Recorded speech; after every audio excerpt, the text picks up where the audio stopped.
Hello guys, आप लोग का स्वागत है आपके अपने यूट्यूब चैनल टॉपर सेंट पर। सभी लोग जुड़ गए हैं, जितने लोग जुड़ गए हैं वो हेलो हेलो लिख दीजिए। सभी लोग नीचे जितने भी लोग जुड़ गए हैं वो हेलो लिख दीजिए और अपने दोस्तों को भी शेयर कर दीजिए कि जो है हम लोगों का जो टेस्ट है वो शुरू हो चुका है। जीके के ये जितने भी बीएड के एंट्रेंस एग्जाम में आए हुए मोस्ट इंपॉर्टेंट क्वेश्चन है, उन्हीं क्वेश्चंस को हम लोग लेकर आए हैं। तो हम लोग देर नहीं करेंगे, अपने सीधे क्वेश्चंस की तरफ बढ़ेंगे। लेकिन अब सबसे पहले अगर आपके कोई दोस्त रह गए हैं तो उनको जल्दी से बुला लीजिए ताकि सभी लोग जुड़ सकें और आपके साथ आंसर जो है शेयर कर सकें। तो चलिए हम लोग बढ़ते हैं अपने पहले क्वेश्चंस की तरफ। लेकिन सबसे पहले जो चैनल पर नए हैं वो जल्दी सब्सक्राइब कर लीजिए चैनल को।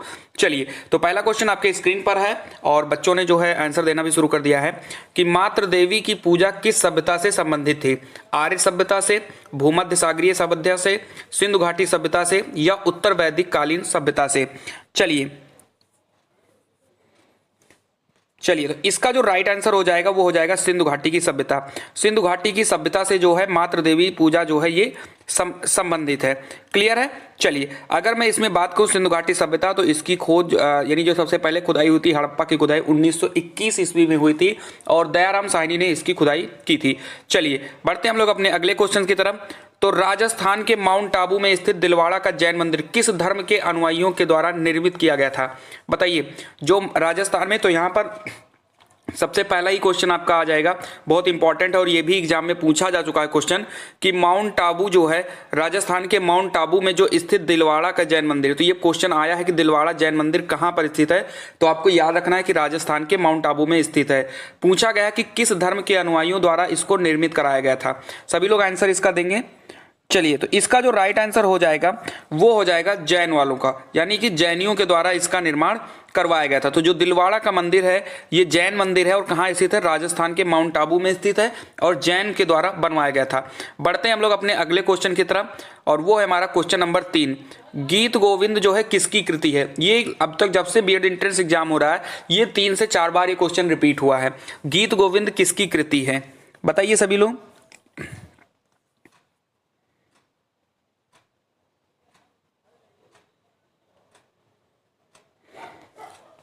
चलिए, तो इसका जो राइट आंसर हो जाएगा वो हो जाएगा जयदेव। जो गीत गोविंद है वो जयदेव के द्वारा लिखा गया है। अगर पूछ लिया जाए कि गीत गोविंद में किसका वर्णन किया गया है, तो इसमें कृष्ण और जो वृंदावन की जो गोपियां होती हैं उनका वर्णन इस गीत गोविंद में किया गया है। और इसकी जो है किसने इसको लिखा है, तो वो है जयदेव। समझ में आ जाना चाहिए आपको, बहुत ही इंपॉर्टेंट क्वेश्चन ये है। शिवाजी का राज्याभिषेक कब हुआ था? ये बहुत ज्यादा इंपॉर्टेंट क्वेश्चन है। मैंने परसों या नरसों की जो भी एक क्लास मैंने करवाई थी उसमें भी मैंने ये इस क्वेश्चन का जिक्र किया था कि शिवाजी का राज्याभिषेक के बारे में मैंने दिया था। ये इंपॉर्टेंट क्वेश्चन है, ये 3 से 4 बार रिपीट हुआ है बीएड के एग्जाम में। तो अगर मैं बात करूं, देखो एक चीज मैं बता दूं, बच्चे जो पीडीएफ के लिए परेशान होते हैं वो परेशान न होइए, नीचे टेलीग्राम का लिंक दिया गया है, जाके वहां से जुड़ जाइए, आपको पीडीएफ मिल जाएगी। चलिए बात करें शिवाजी का राज्याभिषेक, तो जिन्होंने पहले की क्लास की है उनको पता होगा कि इनका राज्याभिषेक कब हुआ था। तो इनका राज्याभिषेक हुआ था 1674 ईस्वी में। अगर हम बात करें तो 1627 ईस्वी में इनका जन्म हुआ था और मात्र 53 साल की उम्र में यानी 1680 ईस्वी में इनकी मृत्यु हो गई थी। चलिए आगे बढ़ते हैं हम लोग। अकाल तख्त का निर्माण करता इनमें से कौन सिख गुरु थे? ये भी क्वेश्चन जो है पिछले प्रीवियस ईयर पेपर में भी रिपीट हुआ था। ये क्वेश्चन काफी ज्यादा इंपॉर्टेंट है। अकाल तख्त का निर्माण इनमें से कौन सिख गुरु ने किया था? चलिए बहुत बढ़िया क्वेश्चन है, बताइए। गुरु हरगोविंद, इन्होंने अकाल तख्त का निर्माण किया था। चलिए, तो हम लोग का अगला क्वेश्चन है कि भारत के समुद्री मार्ग की खोज किसने की थी? वास्को डिगामा ने, कोलंबस ने, मैगलन ने, हेनरी द नेविगेटर ने? बहुत ही इजी क्वेश्चन है लेकिन इंपॉर्टेंट क्वेश्चन है। इजी तो है लेकिन उसके साथ साथ ये इंपॉर्टेंट भी क्वेश्चन है। सभी लोग इसका जवाब देंगे, कोई भी बच्चा इसका गलत जवाब नहीं देगा। चलिए, तो इसका राइट आंसर हो जाएगा वो हो जाएगा वास्को डिगामा। वास्को डिगामा जो थे इन्होंने भारत के समुद्री मार्ग की खोज की थी। कोलंबस ने अमेरिका के समुद्री मार्ग की खोज की थी, बाकी वास्को डिगामा ने भारत के समुद्री मार्ग की खोज की थी। बाकी हम बात करें वास्को डिगामा कब भारत आया था, तो 1498 ईस्वी में कहां पर पहुंचा था? ये कलीकट नाम कर जो बंदरगाह है वहां पर पहुंचा था। तो ईयर याद रखना है, 1498 में पहुंचे थे। और अगर ये बात करें पहले पुर्तगाली थे जो यहां पर पहुंचे थे भारत में। और दूसरी चीज किस बंदरगाह पर पहुंचे थे, तो कालीकट नाम का एक बंदरगाह था, वहां पर ये पहुंचे थे। तो 3 चीजें यहां से याद रखिएगा। भारत में पहली अंग्रेजी व्यापारिक कंपनी कहां खोली गई थी? काफी इंपॉर्टेंट क्वेश्चन है।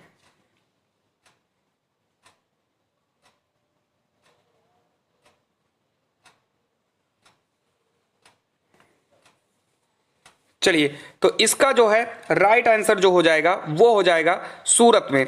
इसका जो राइट आंसर हो जाएगा वो हो जाएगा सूरत में।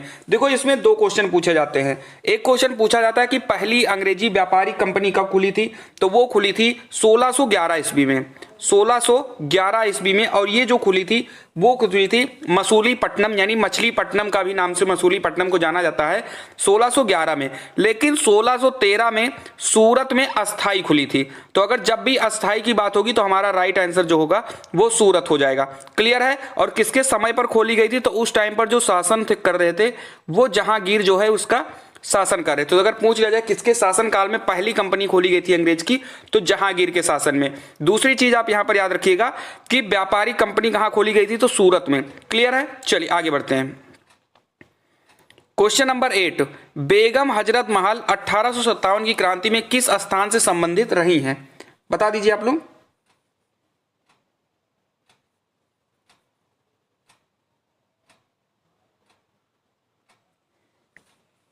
चलिए, तो ये बहुत ही इजी क्वेश्चन था आप लोगों के लिए। ये आपका लखनऊ जो है, बेगम हजरत महल ने जो है लखनऊ से इन्होंने अपना नेतृत्व किया था, और इन्होंने जो लखनऊ में स्थित एक ब्रिटिश रेजिडेंसी थी उस पर इन्होंने आक्रमण बोला था। चलिए, गांधी जी के द्वारा क्रियान्वित प्रथम सत्याग्रह जो नील किसानों से संबंधित रहा है, इससे जुड़ा स्थल कौन सा था। बहुत इजी क्वेश्चन है, बहुत ही इजी क्वेश्चन है, और रिपीट हो रहा है ये बार बार क्वेश्चन।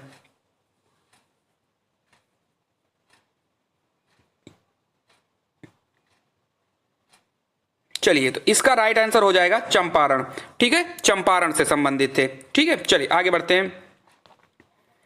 क्वेश्चन नंबर 10, भारतीय नेपोलियन के नाम से आमतौर पर कौन सा हिंदू राजा विख्यात है। ये आप देख रहे हो कि लगभग हर एक को जो है प्रैक्टिस पेपर में ये क्वेश्चन आ रहा है कि भारतीय नेपोलियन के नाम से आमतौर पर कौन सा हिंदू राजा विख्यात है। तो आपका राइट आंसर हो जाएगा समुद्रगुप्त। मैं इसमें ज्यादा समय नहीं लूंगा। चलिए, बात करें अगर हम लोग अजात शत्रु की, तो अजात शत्रु को कुणिक कहा जाता था। मैं आपको बता दूं, अजात शत्रु को कुणिक कहा जाता था। चलिए आगे बढ़ते हैं हम लोग। अगला जो क्वेश्चन हमारा है, दांडी यात्रा की शुरुआत महात्मा गांधी ने कहां से की थी। ये भी काफी इंपॉर्टेंट क्वेश्चन है। और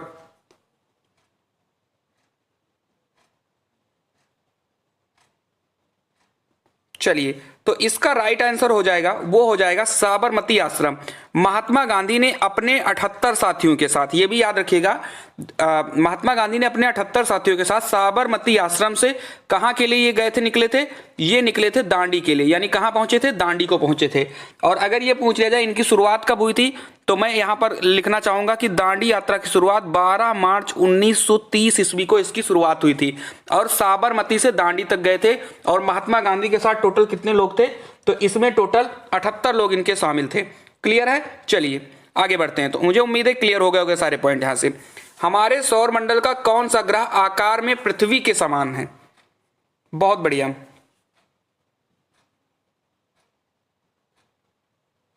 चलिए, तो ये बहुत ही सिंपल सा क्वेश्चन था। इसमें जो राइट आंसर हो जाएगा वो हो जाएगा शुक्र। इसको मैं थोड़ा सा ध्यान से समझाऊंगा, इसको ध्यान से समझ लीजिएगा। यहां से अगर मैं बात करूं यहां पर, तो जो पृथ्वी के समान जो आकार है वो शुक्र का है। और शुक्र को इसीलिए जो शुक्र है उसको पृथ्वी की जुड़वा बहन भी कहा जाता है। शुक्र को भोर का तारा या सांझ का तारा भी कहा जाता है। और आपके सौर मंडल में जो 8 ग्रह हैं उसमें से बुध और शुक्र, इन दोनों ग्रह के कोई भी उपग्रह नहीं, यानी इन दोनों के 0-0 उपग्रह हैं। बाकी सबसे ज्यादा उपग्रह जो हैं 8 ग्रहों में वो बृहस्पति के पास है। और बृहस्पति जो है पूरे ब्रह्मांड का सबसे बड़ा ग्रह भी है। चलिए आगे बढ़ते हैं। टुंड्रा है पर्णपाती वन, उष्णकटिबंधीय वन, शीत मरुस्थल या गर्म मरुस्थल।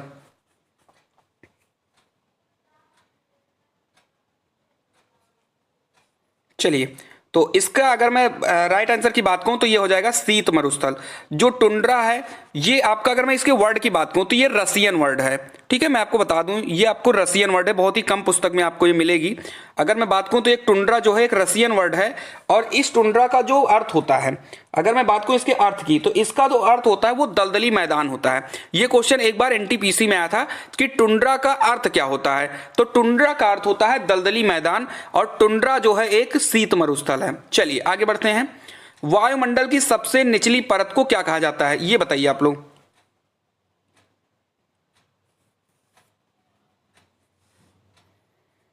चलिए, तो इसका जो राइट आंसर हो जाएगा वो हो जाएगा क्षोभ मंडल।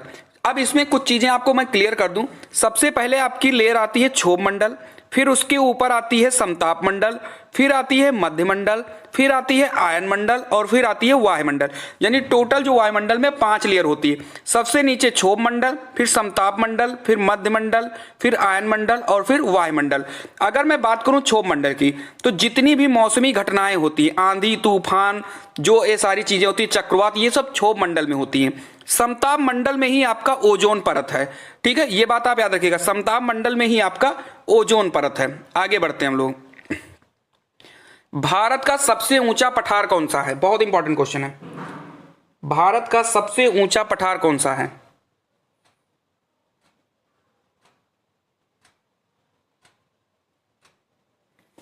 चलिए, तो इसका जो राइट आंसर हो जाएगा वो हो जाएगा लद्दाख का पठार। ठीक है, तो भारत का सबसे ऊंचा पठार जो है वो लद्दाख का पठार है और कहा जाता है कि ये 10,000 फीट से भी ऊंचा है। चलिए आगे बढ़ते हैं। और लद्दाख का पठार जाहिर सी बात है कश्मीर में था, अब तो अलग हो गया है, लद्दाख अलग हो गया, ये अलग हो गया। प्रायद्वीपीय भारत की सबसे लंबी नदी कौन सी है? बहुत बढ़िया। प्रायद्वीपीय भारत की सबसे बड़ी नदी कौन सी है?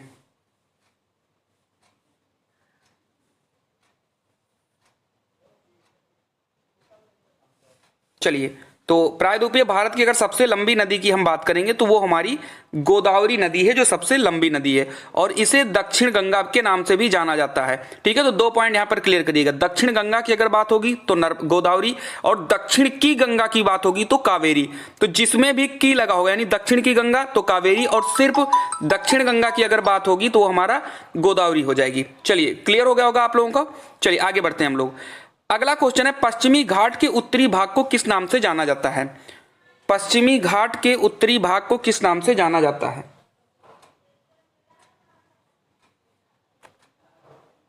बहुत बढ़िया। चलिए, तो इसका जो राइट आंसर हो जाएगा वो हो जाएगा कोंकण तट। यानी पश्चिमी घाट के उत्तरी भाग को कोंकण तट के नाम से जाना जाता है। जहां पर आपको समझाने की जरूरत होगी वहीं पर हम आपको समझाएंगे, बाकी सब जगह पर हम लोग जल्दी से बढ़ते हुए आगे चलेंगे। वह प्रोग्राम जो किसी व्यक्ति द्वारा पढ़ा जा सके उसे क्या कहते हैं? अच्छा क्वेश्चन है।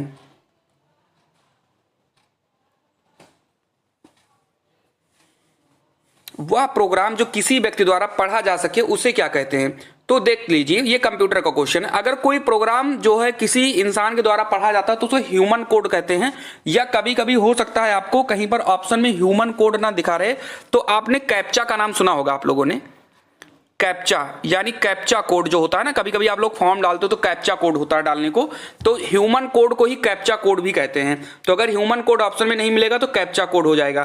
तो जिस प्रोग्राम को व्यक्ति द्वारा पढ़ा जा सकता है उसे ह्यूमन कोड या कैप्चा कोड के नाम से जानते हैं। अगला क्वेश्चन, निम्नलिखित में से कौन सी भारत की निम्न कृषि उत्पादकता के लिए उत्तरदायी नहीं है? बताइए, चलिए सभी लोग बता दीजिए। निम्नलिखित में से कौन सा भारत की निम्न कृषि उत्पादकता के लिए उत्तरदायी नहीं है?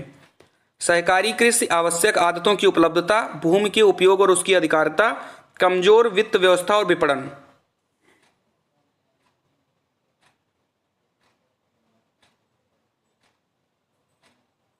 चलिए, तो इसका राइट आंसर हो जाएगा वो हो जाएगा सहकारी कृषि। बाकी ये तीनों जो हैं कम उत्पादकता के लिए जिम्मेदार हैं। आवश्यक आदतों की उपलब्धता, ठीक है, यानी कि जो हमारी आदत है हम उसी तरीके से खेती करते हैं, भूमि के उपयोग और उसकी अधिकारिता, कमजोर वित्त व्यवस्था, ठीक है, तो ये 3 जो हैं जिम्मेदार हैं कम उपज के लिए। बाकी सहकारी कृषि जो है ये उपज के लिए कम जिम्मेदार नहीं है।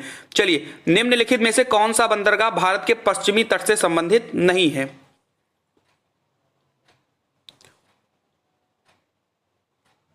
चलिए, तो मैं आप लोगों को मैं थोड़ी सी ट्रिक बताऊंगा आपको। ठीक है, ट्रिक नहीं बताऊंगा, मैं आपको एक चीज बता रहा हूं कि डिस्क्रिप्शन बॉक्स में तट से संबंधित मैंने ट्रिक की वीडियो बना रखी है पहले से ही, सुन लीजिए। तट के संबंधित यानी कि पश्चिमी तट में कितने बंदरगाह हैं और पूर्वी तट पर कितने बंदरगाह हैं? ऑलमोस्ट 2 ही तट हैं, पश्चिमी और पूर्वी। तो इनके लिए मैंने एक इतनी बेहतरीन ट्रिक बताई है, ज्यादा से ज्यादा एक 5 मिनट की वीडियो है, आप जाकर अगर उसको देख लोगे, अभी तुरंत जाके देख लीजिएगा, नीचे डिस्क्रिप्शन बॉक्स में मैंने लिंक दे दी है उसकी, तो आप जाकर उसको देख लोगे अगर, तो आप ये कभी नहीं भूलोगे कि कौन सा पश्चिमी तट पर बंदरगाह है और कौन सा जो है पूर्वी तट पर बंदरगाह है। छोटी सी ट्रिक है, आप जाकर उसको देख लीजिए। तो इसकी अगर आप राइट आंसर की अगर मैं बात करता हूं तो वो हो जाएगा सी, यानी कि ये जो है तूतीकोरिन जो है ये पूर्वी तट का बंदरगाह है। बाकी नावा, सोवा, मारमा, गोवा, कोच्चि ये जो है आपके पश्चिमी तट के बंदरगाह हैं। समझ में आ गई बात? चलिए बढ़ते हैं अगले क्वेश्चन। तो वो उस ट्रिक को जरूर देख लीजिएगा। अभी ये वीडियो खत्म हो जाएगी, फिर आप डिस्क्रिप्शन बॉक्स में लिंक मिल जाएगी आपको, इसकी ट्रिक आप देख लीजिएगा। आगे बढ़ते हैं। दिल्ली में सर्दियों के समय वर्षा होती है दक्षिणी पश्चिमी मानसून से, उत्तर पूर्वी मानसून से, संवहनीय वर्षा से या पश्चिमी विक्षोभ से?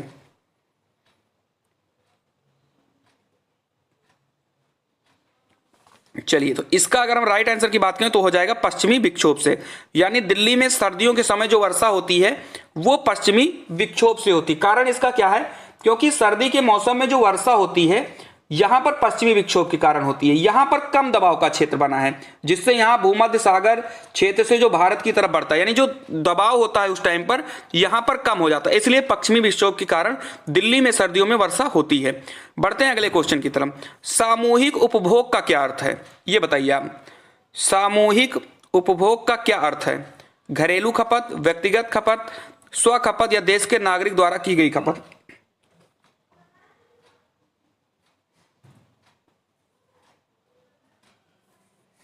बताइए।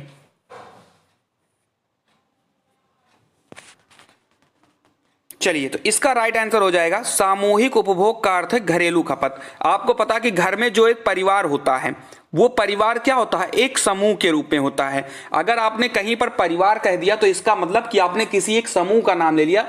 परिवार किसी एक इंसान से नहीं बनता है। परिवार जो होता है उसमें जो है मम्मी पापा होते हैं, लड़के होते हैं, यानी एक परिवार में जो है 2 से ज्यादा लोग होते हैं। समझ में आ गई बात? तो वो एक समूह होता है। तो जो सामूहिक उपभोग होता है वो घरेलू खपत से संबंधित होता है, क्योंकि घर में बहुत सारे लोग होते हैं। समझ में आ गया होगा? आगे बढ़ते हैं हम लोग। राष्ट्रीय आय को और किस नाम से जाना जाता है? मोस्ट इंपॉर्टेंट क्वेश्चन ये है कि जो राष्ट्रीय आय होता है उसको हम लोग और किस नाम से जानते हैं?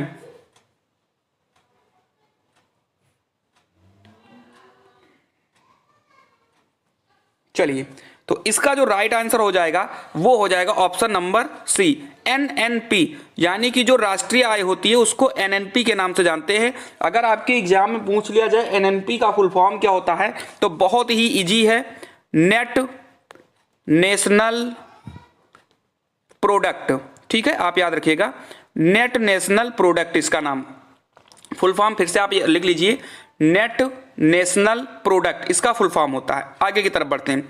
भारत में राज्यों के लिए राजस्व का सर्वाधिक महत्वपूर्ण स्रोत निम्नलिखित में से क्या है?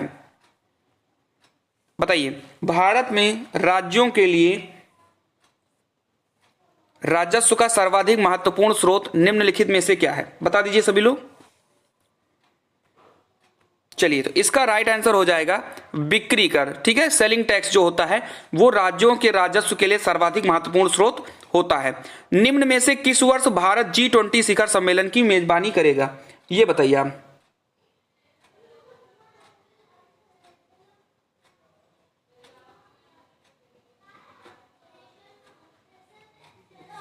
चलिए, तो इसका राइट आंसर हो जाएगा 2022। 2022 में G20 शिखर सम्मेलन की मेजबानी जो है भारत करेगा। निम्नलिखित में से क्या वैकल्पिक मुद्रा का एक उदाहरण है? बताइए।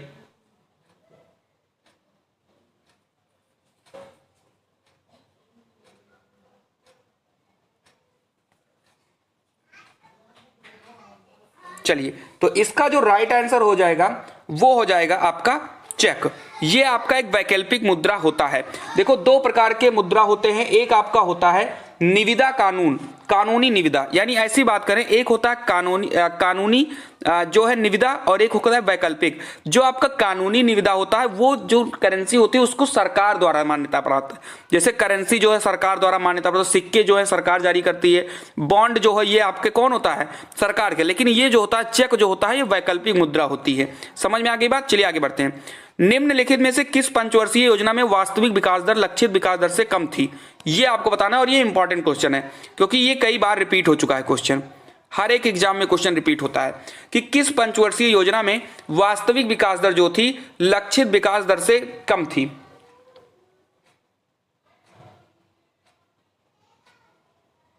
चलिए, तो इसमें मैं ज्यादा जो है समय नहीं लूंगा। इसका राइट आंसर हो जाएगा चौथी पंचवर्षीय योजना। चौथी पंचवर्षीय योजना में क्या हुआ था कि जो लक्षित विकास दर थी, जो वास्तविक विकास दर थी वो लक्षित विकास दर से कम थी। हालांकि जो वास्तविक विकास दर, जो लक्षित विकास दर जो थी वो रखा गया था 5.7%, ये रखा गया था। लेकिन जो विकास दर आई थी वो आई थी 3.3%। लक्ष्य ये रखा गया था कि हम लोग 5.7% तक पहुंच जाएंगे, लेकिन पहुंची कहां तक थी? सिर्फ 3.3% तक। और किसकी बात हो रही है? चौथी पंचवर्षीय योजना की बात हो रही है। संविधान किस तिथि को पूर्णतया बनकर तैयार हो गया था? ये काफी इंपॉर्टेंट क्वेश्चन है।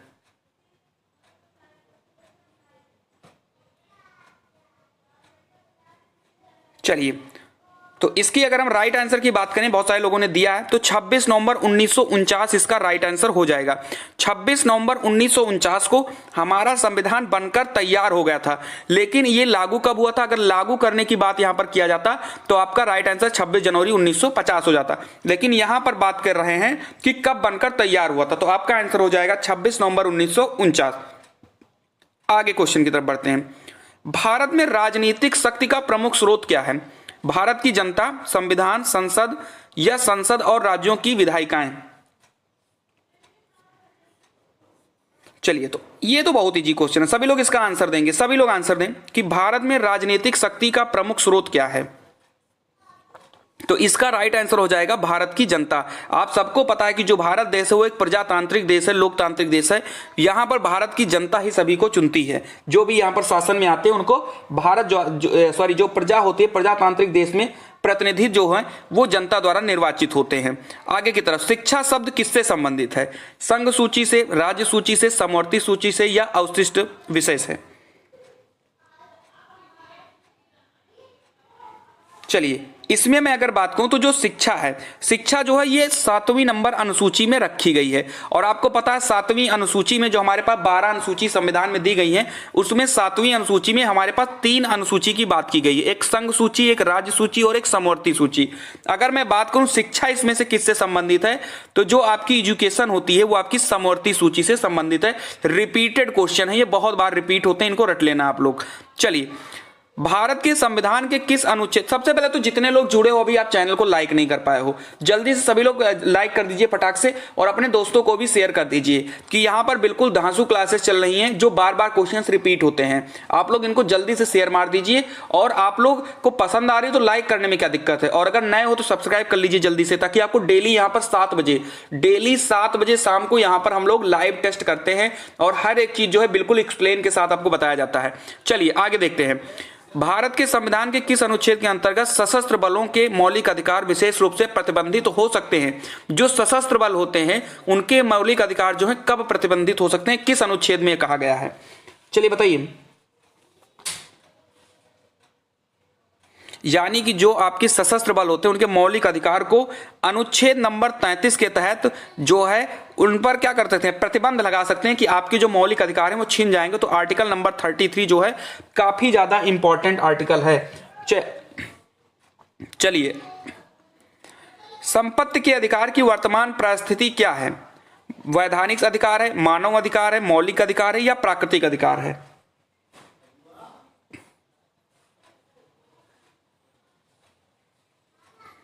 चलिए, तो आपको पता है कि जो पहले आपका जो मौलिक अधिकार था वो जो पहले संपत्ति का अधिकार था ये कुछ समय तक जो है मौलिक अधिकार था, फिर इसको मौलिक अधिकार से हटा दिया गया, फिर हटाकर इसको कहां पर ले आया गया?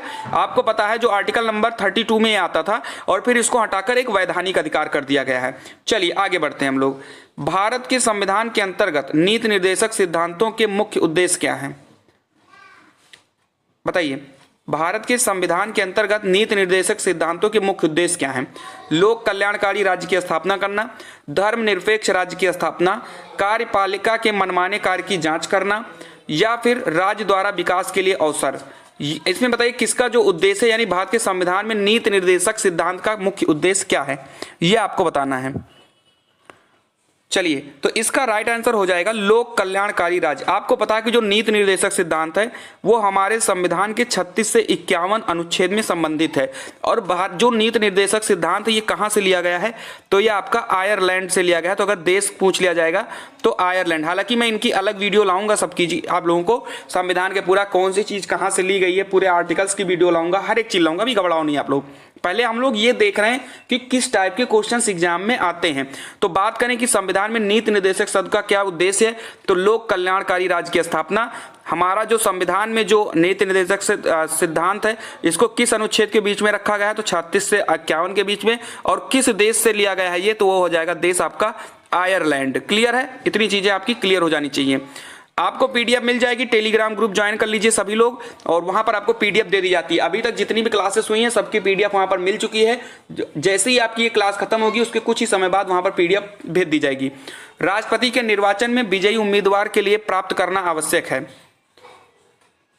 यानी कि कोई भी जो राष्ट्रपति है, यानी कि ये कहा गया कि राष्ट्रपति के निर्वाचन में विजयी उम्मीदवार के लिए, यानी कि जो कोई आप राष्ट्रपति के लिए निर्वाचित होते हो तो आपके लिए कौन कौन सी योग्यताएं होनी चाहिए।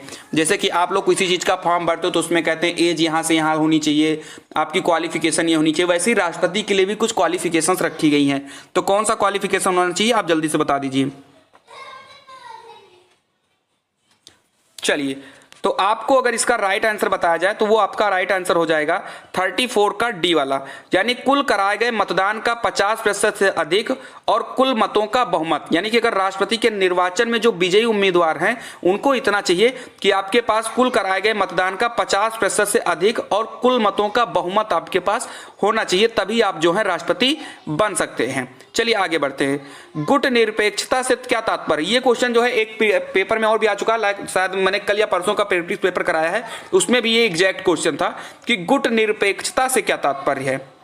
तो जिन लोगों ने वो क्लास देखी होगी वो अभी उसका फटाक से आंसर बता देंगे कि गुट निरपेक्षता का क्या अर्थ है। तो ये क्वेश्चन बीएड के एंट्रेंस में कई बार रिपीट हो चुका है, ठीक है, यानी कि हम लोग अभी 4-5 ही पेपर किए होंगे, उसमें से ये 2 बार रिपीट हो चुका है। तो इसका राइट आंसर हो जाएगा तृतीय विश्व की शक्ति होना। गुट निरपेक्षता से तात्पर्य है तृतीय विश्व की शक्ति होना। अब बात करते हैं हम लोग 36 नंबर क्वेश्चन का, और आई होप ये लास्ट क्वेश्चन भी है। चलिए, को भारत में हरित क्रांति का जनक माना जाता है। बहुत ही इजी क्वेश्चन है। इसका आंसर बताने से पहले मैं आपको बता दूंगा कि यहाँ पर डेली 7 बजे क्लास चलती है, आप लोग डेली यहाँ पर जुड़ें। आपको यहाँ पर अभी एमसीक्यू करवाए जा रहे हैं, आपको पूरी अलग से वीडियो भी मिलेगी, लेकिन उसके लिए आपको चैनल को सब्सक्राइब कर लेना होगा। हमें बेस्ट स्ट्रेटजी अपनाते हुए हमें बीएड का जो है गवर्नमेंट कॉलेज ले लेना, ताकि हम लोग फ्री में बीएड कर सकें। तो इसका जो लास्ट क्वेश्चन का आंसर हो जाएगा, आप सबको पता है, वो हो जाएगा MS स्वामीनाथन। इन्हें हरित क्रांति का जनक माना जाता है। बाकी यहाँ पर आप देख रहे हो ये वाला जो है वर्गीस कुरियन, इनको श्वेत क्रांति का जनक माना जाता है। इन्होंने ऑपरेशन फ्लड की शुरुआत कराई थी। बाकी MS स्वामीनाथन जो है वो भारत के हरित क्रांति के जनक हैं। तो मुझे उम्मीद है कि आपको सेशन बहुत पसंद आया होगा। तो अगर पसंद आया तो बिना लाइक किए हुए मत जाना, और अगर नहीं पसंद आया तो कोई बात नहीं, कल हम और अच्छे से बेहतर करके आएंगे, ठीक है। चलिए, तो मिलते हैं अगली वीडियो में, तब तक के लिए आप चैनल को सब्सक्राइब करें। जय हिंद, जय भारत।